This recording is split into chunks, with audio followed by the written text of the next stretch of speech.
Ողջույն սիրելի հեռուստադիտողներ, եթերում ազատ շփումն է, դե ինչ մի փոքրիկ անդրադարձ կատարենք, մի փոքրիկ չէ, այսինքն լավ էլ նորմալ անդրադարձ կատարենք ազգային ժողովում այսօր քննարկումներին։ Նախ միանգամից սկսենք Գեգամ Մանուկյանին, որ ստիպված եղավ պարոն Ռուբինյանը անվտանգության աշխատողներին դարձյալ հրավիրել սրահ, ասեմ, որ միանգամից ասեմ բոլոր կողմերի համար, սա մեզ դուր չի գալիս, որպես քաղաքացիներ,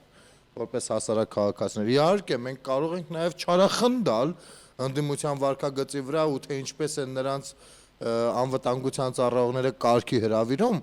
բայց քանի որ մենք առավել սրտացավ ենք մեր հայրենիքի հանդեպ, մեր ազգային ժողովի հանդեպ, որը իմիջիայլոց մեր թշնամիների խոշորացույցի տակ է, ու բնականաբար այնտեղ ամեն տեսակ աշխատանքային խոչընդոտ, ամեն տեսակ արտահայտություն, որը կարող է վնասել Հայաստանի Հանրապետությանը, որի պատճառով ստիպված են լինում անվտանգության ծառայակիցներ հրավիրել ազգային ժողով, դա մեզ իհարկե դուր չի գալիս, որովհետև այո, մենք սիրում ենք մեր հայրենիքը, մեր երկիրը, մեր պետությունը ու պետականությունը,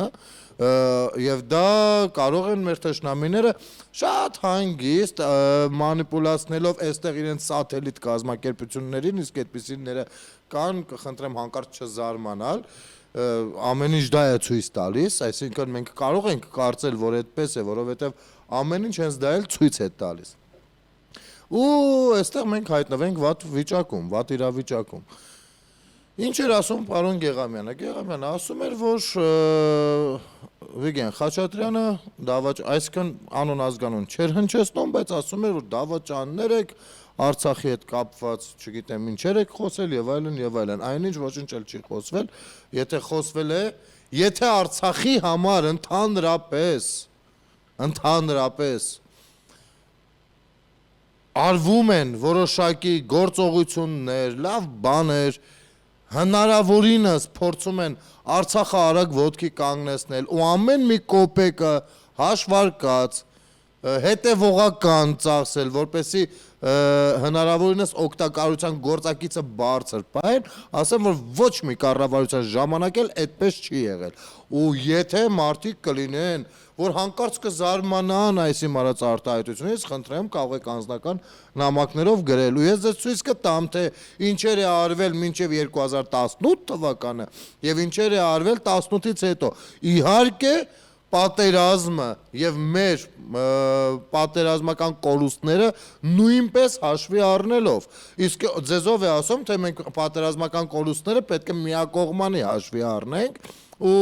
այդտեղ դուք չպիտի թաթախվեք, բայց այ ինչ վերաբերվում է, չգիտեմ ինչ հարցերին, անձնական ինչ որ ձեր պատկերացումներն ու կարծիքները ներկայացնել համար մեկ ամբիոնից եւ դրանով իսկ վնասել մեր անվտանգությանը, թե ներքին իմիջիայլոց եւ թե արտաքին, ինչու ոչ։ Ես չեմ կարծում, որ Գեգամին Մանուկյան, ես պիտի հուշեմ, թե իր արած արտահայտության թիվ 1 ամբիոնից արած արտահայտության կարևորությունը ինչպես կարելի է օգտագործել պետության դեմ օրինակ, եթե ասենք թե այստեղ կան մեր թշնամիների ներկայացուցիչներ, ովքեր որ գոնե սոցիալական ցանցերով կարողանում են ճկուն կոմ, բայց մենակ միայն սոցիալական ցանցերը չեն, բոլորս շատ լավ գիտենք, որ որոշ հեռուստատեսություններ են նաև այդտեղ ներառվում, անպայման ամեն ինչը մութ, սև լույսի տակ կամ խավարի տակ ներկայացնելով, այսպես կարելի է ասել։ Իրենց նախադասությունները ամբողջովին պետության հակառակ դասավորելով, կարգավորելով։ Եթե ասում եք դավաճան, անցյալ իմ հաղորդման ժամանակ այստեղից, հենց այստեղ նստած, միայնակ, ձեզ ասացի, եթե ունեք տվյալներ դավաճանությանը վերաբերող, եթե ունեք տվյալներ հողերի հանձնմանը վերաբերող, կարող ենք իմանալ ինչու չդիմել ազգային անվտանգության ծառայությանը։ Իսկ եթե դիմել եք, կարող եք մեզ լուսաբանել այդ փաստը, որ դուք այո, դիմել եք անվտանգության ծառայությանը եւ թե արդեն գործընթացները ինչպես կստացվեն, գոնե կիմանանք, որ իսկապես այնքան սրտացավ եք, որ որոշակի գործընթաց եք սկսել։ Սկսել եք գործընթաց Եվ հետևողական եք, որպեսզի դա այդպես լինի։ Թե ընդամենը Արծվիկ Մինասյանի դատական հայցի հիման վրա որոշել եք այն էլ դեռ չապացուցված ու դատավորի վճիռը չկայացած, որոշել եք, որ դուք արդեն կարող եք ինչ ցանկանաք խոսեք ազգային ժողովի ամբիոնից։ Իմիջիայլոց ասեմ, ազգային ժողովի ամբիոնը չի պատկանում ձեզ։ Մենք հասարակությունը, հանրությունը, ձեզ բոլորիդ ընդդիմություն թե իշխանություն ուղարկել ենք ազգային ժողով աշխատելու եւ ամբիոնը հանուն Հայաստանի Հանրապետության եւ նրա քաղաքացու օգտագործելուն։ Սա խնդրում եմ ականջներիդ օղանեք։ Ոչ թե ինչ ցանկանաք խոսեք, ինչպես ցանկանաք վարվեք, ու գրեթե ամեն օրվա կտրվածքով մենք տեսնենք ազգային ժողովում անվտանգության ներկայացուցիչների։ Այս մասով, պարոն Մանուկ Գեղամ, մենք ավելի շատ ենք մեզ վատ զգում, քան երևի դուք, որ ամեն անգամ ստիպված են լինում մեր աչքերը տեսնել նման իրադարձություն։ Այնպես որ կխնդրենք մի քիչ օրակարգային գործառույթներ իրականացնեք։ Ի վերջո ձեզ մոտ 300,000 մարդ է ընտրել ձեզ եւ ձեր կողքի կամ վերևի հատվածում նստած քաղաքական գործիչներին։ Օրակարգային մի քիչ փորձեք խոսել։ Չկա օրակարգային խնդիրներ, գոյություն չունեն։ Հայաստանը ոտքի կանգնեցնելու ինչ որ գոյություն չունեն անվտանգային խնդիրներ հստակ։ Ինչ ծրագրեր ունեք, թե գոյություն չունեն տնտեսական խնդիրներ, հստակ, ինչ ծրագրեր ունեք, էլ որը թվարկեմ սոցիալական ապահովության հետ կապված խնդիրները, թե դուք ինքներդ գուցե գուշակեք, իսկ գուցե ինքներդ փորձեք այցելել նման նախարարություններ, ահազանգերին պատասխանեք, թե հայտնվել եք այդտեղ, ես ձեզ ասեմ, որ շատ մեր քաղաքացիներ, քաղաքացիներ, ունեն իրենց բողոքը ձեր հանդեպ, ունեն ձեր տկարության հետևանքով, ձեր անգործության հետևանքով, իսկ ով է ասել, որ իշխանությունը կատարյալ է, իհարկե իշխանությունը կատարյալ չի կարող լինել, ընդհանրապես, աշխարհի երեսին, երկրագնդի տիեզերքում ընդհանրապես կատարելություններ չկան, միակ կատարյալ մենք որպես քրիստոնյաներ կամ ընդհանրապես աշխարհում ցանկացած հավատացյալ գիտի, որ իր Աստվածն է ամենակատարյալը ու վերջ։ Իսկ գուցե աշխատեք ու ցույց տաք ցուցանիշներ, ձեր աշխատանքների արդյունքները, գուցե իրականում մի հետաքրքիր հարցով ընդդիմանաք, ձեր առաջարկը ծրագիրը ներկայացնեք, իշխանությունը չընդունի, իշխանական թևը, ու մենք կարողանանք այստեղ նստած քննարկել այդ թեման։ Թե գանք ձեր փոխարեն անենք այդ ամեն ինչը։ Այստեղ այս պարագայում է, որ մենք չենք կարողանում իշխանությանը որոշակի տերությունների շրջանակներում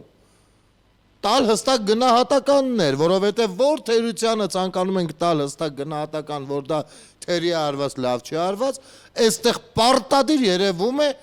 երևում են որոշ անձանց ականջներ, պարտադիր, ու ստիպված ենք լինում խնդրին գալ խորքային մասով, վերլուծությամբ, իսկ խորքը ինչքան գնում ենք, այնքան դուք եք, ինչ անենք, այդպես է, գոնե սա գիտակցելով, փորձեք ու կամ ուղղվել, շտկվել, կամ իսկապես աշխատել, որպեսզի վաղը մյուս օր կամ 5 տարուց 4 տարուց, երբ որ դարձյալ կլինեն ընտրություններ, կարողանաք ունենալ խոսալու բան։ Այլապես հայտնվում եք, եթե ոչ ձեզ համար, եթե ձեզ համար դա նորմալ է, մեզ համար գոնե քաղաքացիներիս համար անհարմար վիճակում եք հայտնվում։ Այո, հավատացեք, վստահ եղեք, պարոն Գեղամ, որ ձեր այդ գործունեությունը, երբ որ գալիս են անվտանգությունը ձեզ այնտեղից տանելու, դա մեզ վրա ազդում է։ Իսկապես ազդում է, որովհետև մենք նայում ենք հեռուստացույց, ցանկանում ենք տեսնել ազգային ժողով կատարյալ աշխատունակության մեջ։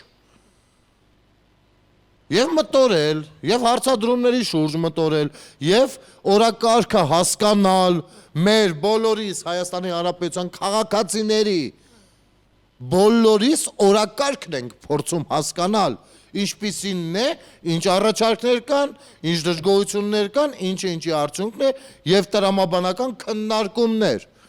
Ոչ թե ձեր անձապաշտություններով կամ անձերին ատելով բերեք ազգային ժողովը դարձնեք մանուշակ մանկապարտեզ։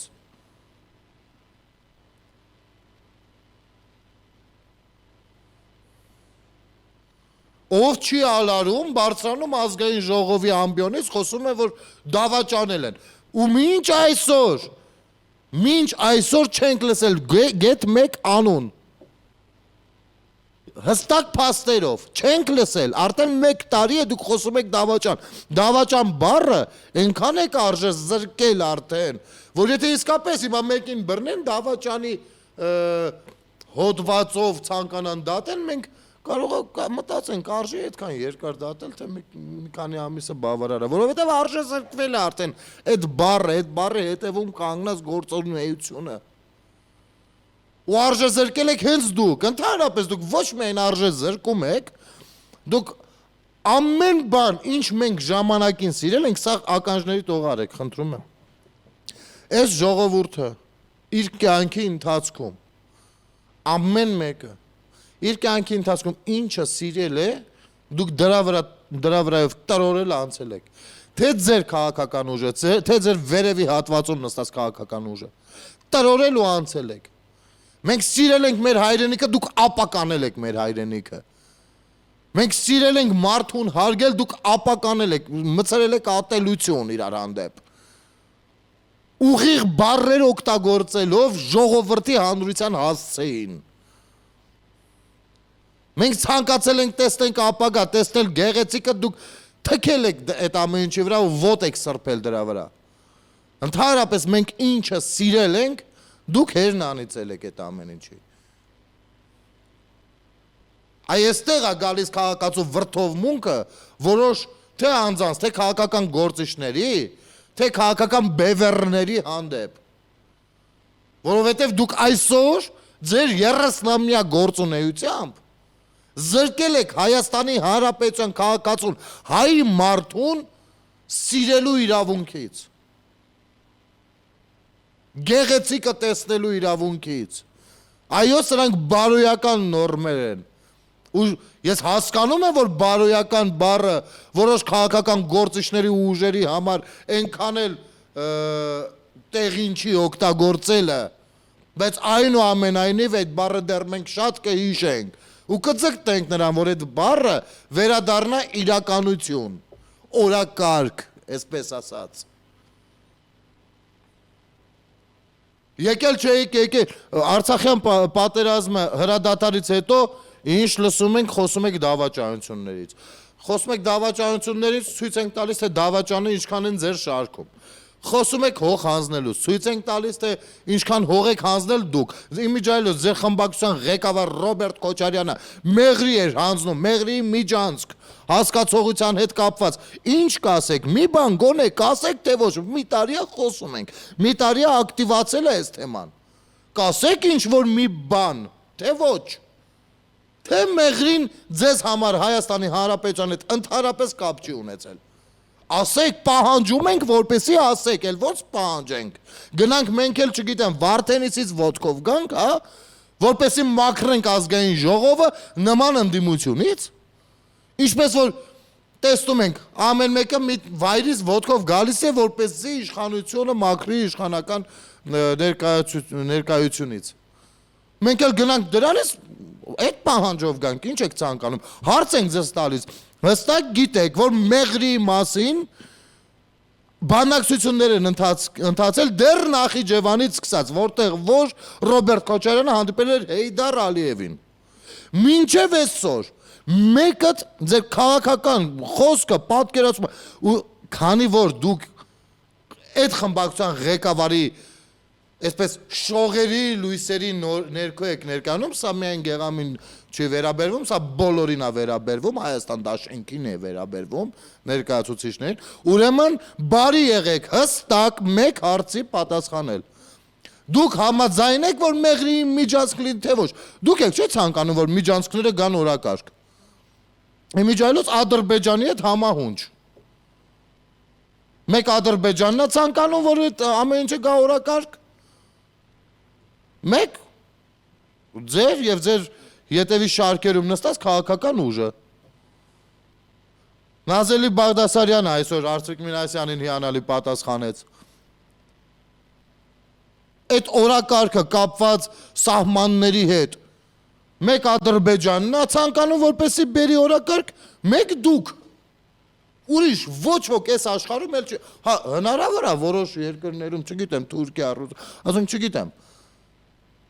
Բայց մեր հստակ ուղիղ թշնամին եւ դուք ցանկանում եք, որպեսզի սահմանային հարցերը գան օրակարգ։ Ինչպես նաեւ Միջանցքի հետ կապված թեմաները, ինչպես որ Վանեցյանն էր ասում, հիմա մենք չհասկացանք Սյունիքի մարզը Հայաստանն է, թե ոչ։ Այսպեսի անվտանգության ծառայության տնօրենը ազգային ժողովում միացած փայլատակել էր, էլի, հարց էր որոշել տալ։ Հիմա Սյունիքը Հայաստան է, թե ոչ։ Հիմա ես եմ ձեզ հարց տալիս, Սյունիքը Հայաստան է, թե ոչ։ Եվ եթե Հայաստան է, ապա կասեք իմանանք Արցախի խնդիրների հետ կապված ձեր գործողությունները ժամանակին 20 տարի ձեր բանակցությունները, ինչի են հատել սահմանը եկել հասել մեղրի։ Ինչու։ Եվ ինչու ես ամեն պարագայում հանրությունը իրավունք չունի կարծելու, որ թե Ռոբերտ Քոչարյանը, թե դուք բոլորը դավաճաններ եք։ Ինչու։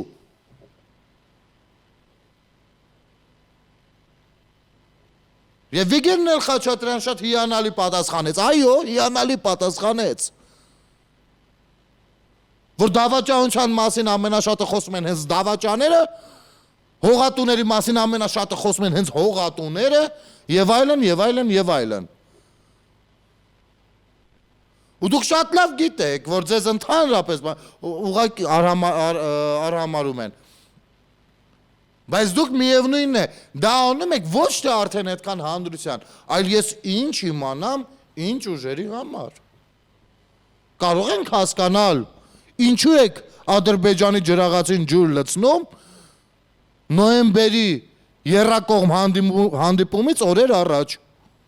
Կարող ենք սա հասկանալ։ Ու եթե ձեզ թվում է, թե սա ձեր երկիրն է, եւ բոլորը ձեր ստրուկներն են, դուք չարաչար սխալվում եք։ Սա անձամբ իմ հայրենիքն է։ Եվ սա իմ հայ ժողովուրդն է, դուք այդ թվում։ Բայց ես զբաղված եմ իմ ժողովրդի միտքը պարզեցնելով, իսկ դուք զբաղված եք ընդհակառակը։ Այդ ամեն ինչը խոչընդոտելով ու խոշտանգելով մարդու հոգեբանական իրավիճակը։ Ես չգիտեմ, գուցե, հա, իմիջայլոց ասեմ, որ պատմության ընթացքում, երբ որ, այ մեր սիրելի հայրենակիցները, մեր սիրելի հեռուստադիտողներ ջան, հիմա որ մեկիդ որ հարցնենք, թե մեր պատմության հետ կապված շատերը ասելու են, դե գիտեք ինչ այնքան դավաճաններ ենք ունեցել։ Ես ուզում եմ այս թեմային համապարփակ մոտեցում ցուցաբերենք։ Ուրեմն, նախ եւ առաջ սա բոլոր հայ մարդկանց եմ ասում։ Մեր պատմության մեջ շատ դավաճաններ չկան եւ ճիշտ հակառակը։ Կան շատ քիչ թվող դավաճաններ։ Իմիջայլոց ասեմ հետեւյալը ձեզ։ Մոտ 353 արքա ենք ունեցել։ Նրանցից գրեթե բոլորը, ես չեմ ասում բոլորը, գրեթե բոլորը իրենց մահով մահացել են կամ իրենց կյանքը զոհել են հանուն հայրենիքի։ Դավաճանությամբ շատ քիչ տվով ցավալիորեն պիտի ասենք, որ այնտեղ ինչքան էլ թիվը փոքր էր, բայց մեզ համար հիանալի արկաներ կային, օրինակ Պապ Թագավորը, դավաճանության շնորհիվ այսպես, բայց շատ քիչ թվով։ Հիմա 353, եթե չեմ սխալվում, արքաներից։ Հիմա անցնենք գնանք Հռոմ։ Հռոմի պատմությանը 14 թե 15 կեսար են ունեցել իրենց ամբողջ պատմության ընթացքում։ Դրանցից ոչ ոք իր մահով չի մահացել։ Կամ թույնել են, կամ դանակը արել են, կամ ինչ ազ մի խոսքով դավաճանությամբ սպանվել են։ Դե եկեք գնանք հիմա Հռոմ միացուն կամ ընդհանրապես ցանկացած իտալացու ով համարում է Հռոմի պատմությունը իր պատմությունը, ասենք դուք դավաճան ազգ եք։ Կոկորտներս կկրծեն։ Իսկ մենք սիրում ենք այդ տաքսում մեջ, այլ դեղատանը, այլ Բաքում, դե մենք դավաճան ենք, որտեղ ասում ես լավ, խնդիր չկա, խնդրում եմ ինձ պատմական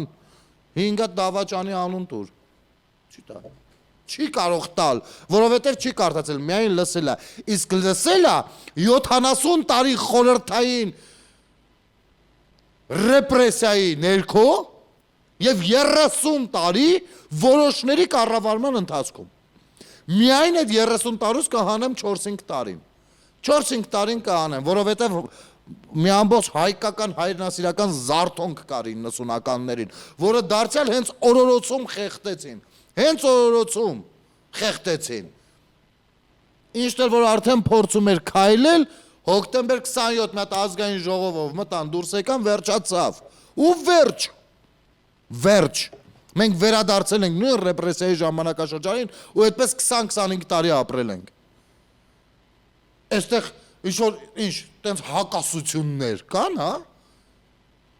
Սա ես սովորական քաղաքացի, ինչքան որ կարդացել եմ, ընթերցել եմ, սա եմ տեսել։ Եթե ընդ որում, եթե ես ինչ-որ բան սխալ եմ ընկալել, դա դարձյալ ձեր մեղավորությունն է, որովհետև դուք լինելով իշխանություն, չեք կարողացել ընթերցող մարդու կարիքները հստակ բավարարել ու նրան ներկայացնել իրականությունը։ Գիտեք ինչու, որովհետև համարձակություն չեք ունեցել։ Համարձակություն չեք ունեցել այն երկրի իշխանությունների առաջ, ովքեր որ ձեզ պարտադրում էին, ստիպում էին, որովհետև դուք լեգիտիմ չեք ու հենց այդ խաղաքարտն էին իրենք օգտագործում, որովհետև դուք ընտրությունները փողով առածներ եք։ Այ հենց դրա համար էին այդ խաղաքարտը կարողանում օգտագործել։ Ընդհանրապես կապ չունի գերտերություն է կողքը, թե փոքրիկ գաճաճ պետություն է, միևնույն է գոյություն ունեն միջազգային նորմեր եւ իրավունքներ։ Ու եթե 25 տարի չեք կարողացել ձեր իրավունքները ներկայացնել, ուրեմն ունեցել են ձեր առաջ խաղաքարտ, իսկ այդ խաղաքարտը հենց այդ լեգիտիմության խաղաքարտն է եղել։ Ու դուք դա հիանալի գիտեք, հիանալի։ Ու այսօր ներկայացնել, որ գիտեք ինչ մեր քաղաքական ուժի ներկայացուցիչներից շատերը քրեական գործով են անցնում, սա իշխանությունների, չգիտեմ, քաղաքական հալածանքներ, էլ չգիտես, էլ դարձան այս խեղճերը գիկորը բռնել են այս բազազարտեմները, չգիտես ինչ են անում, չհասկացանք։ Այստեղ են ասում, սա էլը ճռռալու տեղը, սա էլ որն է ճռռում։ Հանցագործություն եք արել, կասկածյալներ եք։ Կարող եք ապացուցել, առայժմ ձեր ձեռքի տակ են դատարանները, ձեր զանգերի ներքո են։ Տեսնում ենք, արդեն քանի հոգու առաջ են, քանի հոգու են դատարանի լիազորությունները կասեցվել։ Դատավորած, դա ինչ քաղաքական գործընթաց է։ Ուզում եք, ում եք ուզում համոզել։ Ձեր բակի հարևաններ, մենք հələ հեռու ենք, լավ, կարող է հեռակա առումով չենք ճանաչում, դուք էլ իսկապես լավ մարդ եք ու այդպես միանգամից չհավատանք։ Լավ, ձեր բակի մարդիկ էլ են ախր նույնը ասում։ Ում եք ուզում հակառակը համոզել։ Դուք ապրել եք այդպես։ Չէ, գուցե դուք այդպես եք ընկալել ու պատկերացրել կյանքը, սա այլ հարց է։ Գուցե այդպես դաստիարակվել եք, ես չգիտեմ։ Կամ գուցե ժամանակն է ձեզ կուրացրել, կամ հնարավոր է, որ շատ գումարներն են ձեզ կուրացրել մեծահարուստ լինելը։ Իմիջիայլոց դա շատ բարդ հիվանդություն է, քչերն են կարողանում շատ հարուստ լինել եւ նորմալ մարդ լինել։ Սա ոչինչ, սա մեղադրելու չի անգամ։ Այդպես լինում է, դա տրամաբանական է։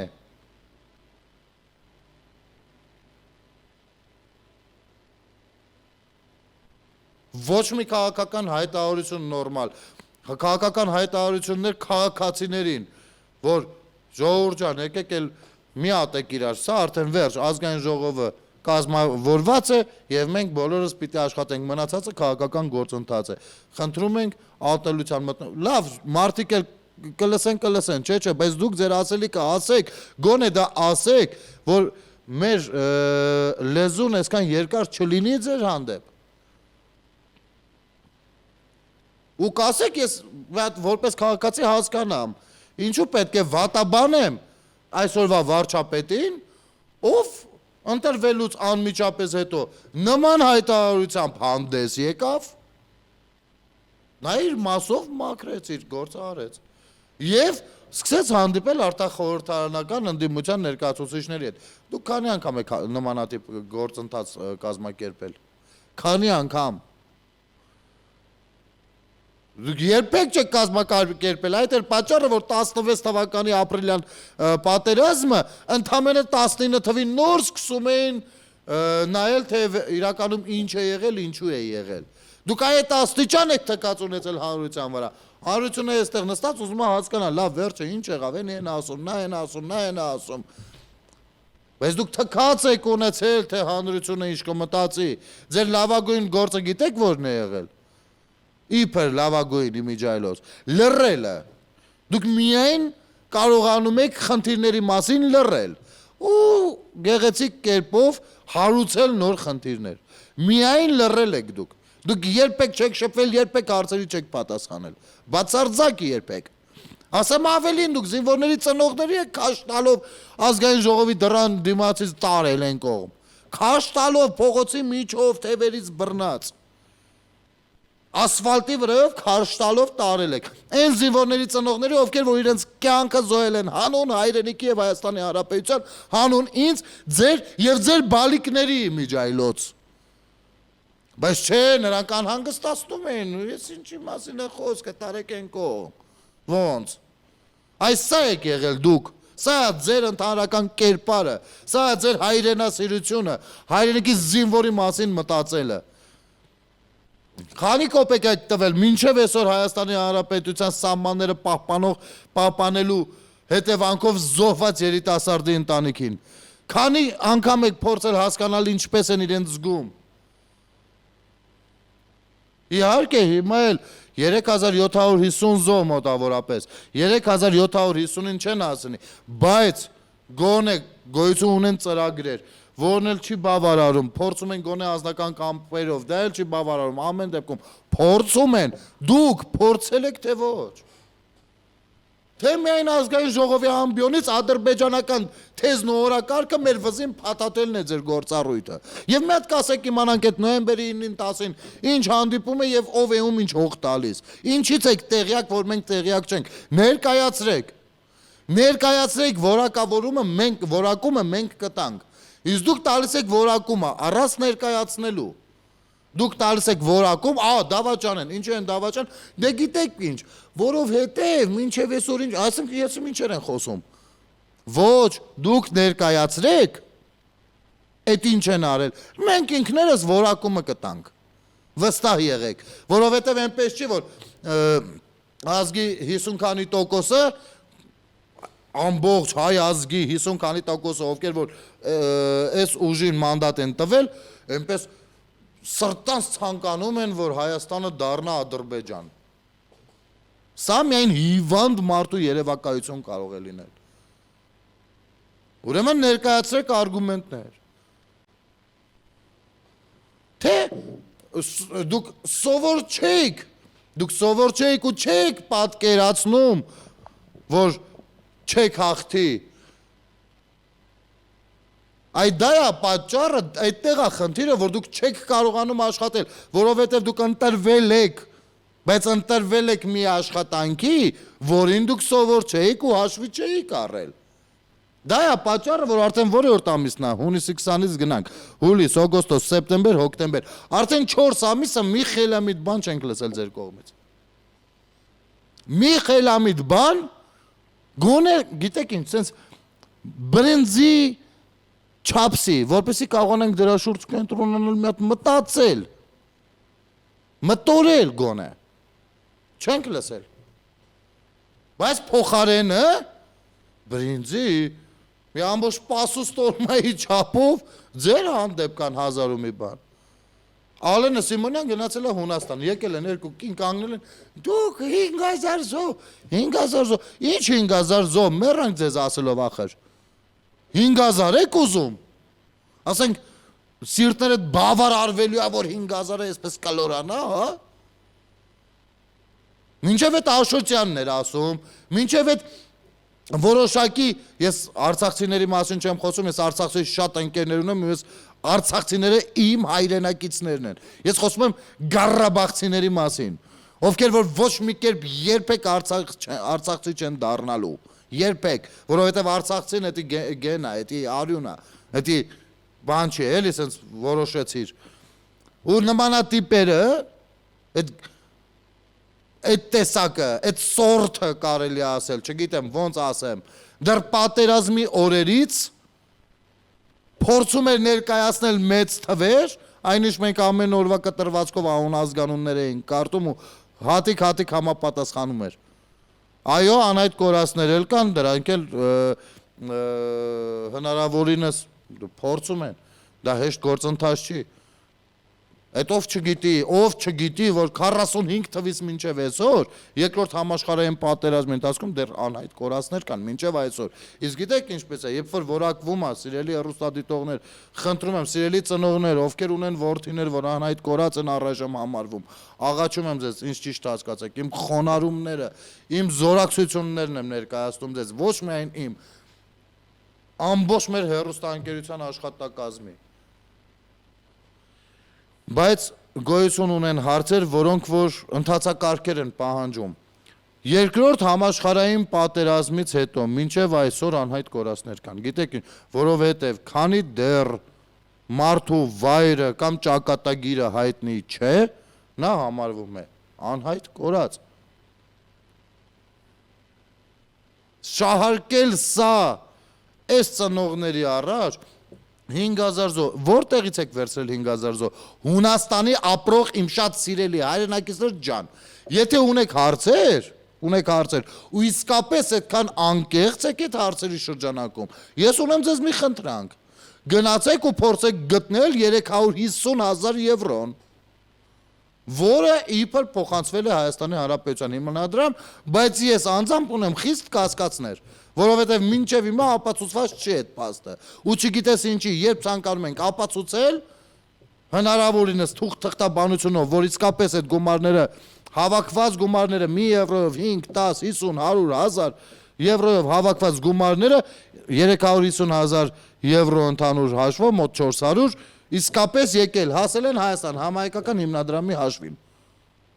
Մինչև այսօր ոնց պատտվում ենք 50,000-ից ավել, անձամբ ես որպես քաղաքացի չեմ ասում, ես ունեմ չգիտեմ ինչ լծակներ, հնարավորություններ, պարզ տեստում եմ ամեն բան, ոչ, բայց մինչև այսօր հակառակը ապացուցող ոչ մի թեմա չի եղել։ Ու մինչև Ալեն Սիմոնյանին հարց եք տալիս, մի հատ ձեր մեջ հարց տվեք, ձեր մեջ,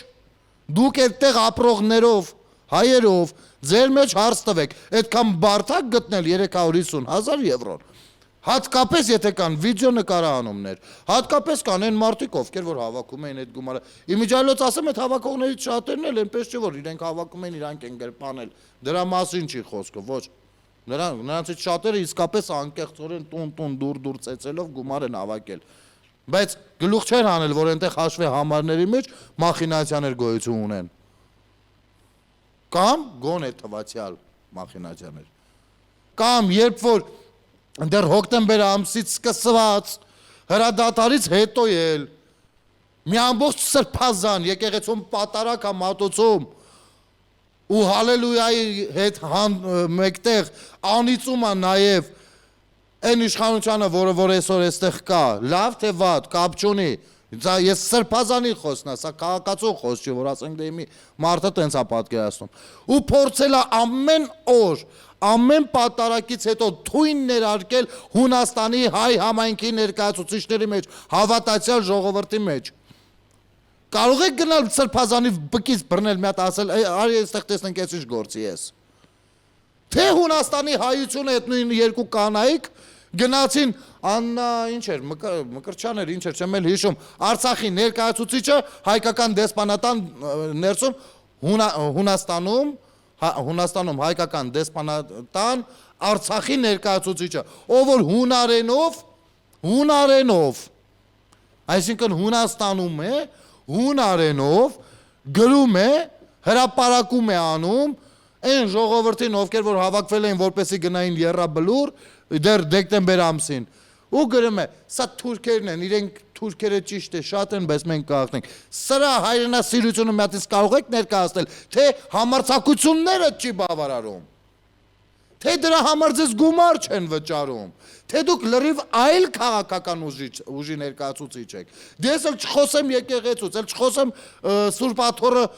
զբաղեցրած անձնավորությունից, ով հասավ նրան, որպեսզի անգամ մեր կրոնը ոչ մեկ քաղաքականությունը տարան դրին օտարի ոտից, սապոկի տակ, այլ նաև մեր կրոնը, որը իշխանական բարձրագույն դիրքեր էր զբաղեցնում համաշխարհային կրոնների այս անցուդարձի մեջ։ Իմիջիայլոց ասեմ, կապ չունի երկիրը գերտերությունը թե ոչ,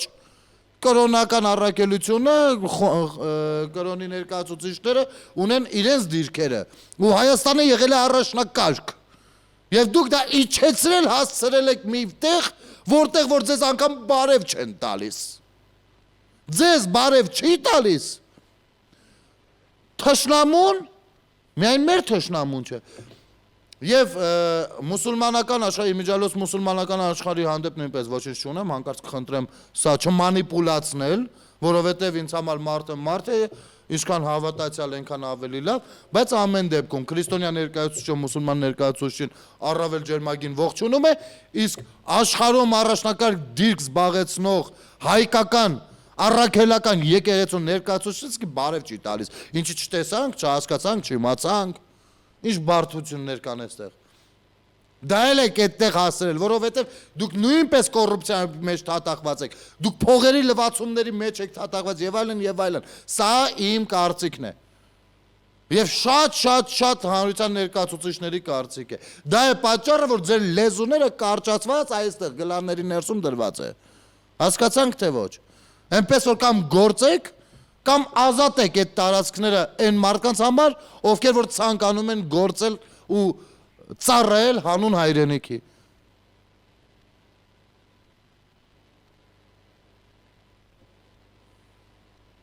Դեռ Արսեն Թորոսյանն էլ ասում է, հա, ես աթեիստ եմ, մի մարդ էլ աթեիստ է։ Ինչպես հայը կարող է աթեիստ լինել, այսինքն եթե քրիստոնյա չի, ուրեմն հայ չի։ Հիմա ես հարց եմ տալիս նման կերպ մտածողներին։ Թուրքիայում մոտ 5 միլիոն հայ ունենք, ովքեր որ մուսուլման են։ Նրանք հայ են թե ոչ։ Այս հարցի պատասխանը խնդրում եմ նամակներով։ Թե չէ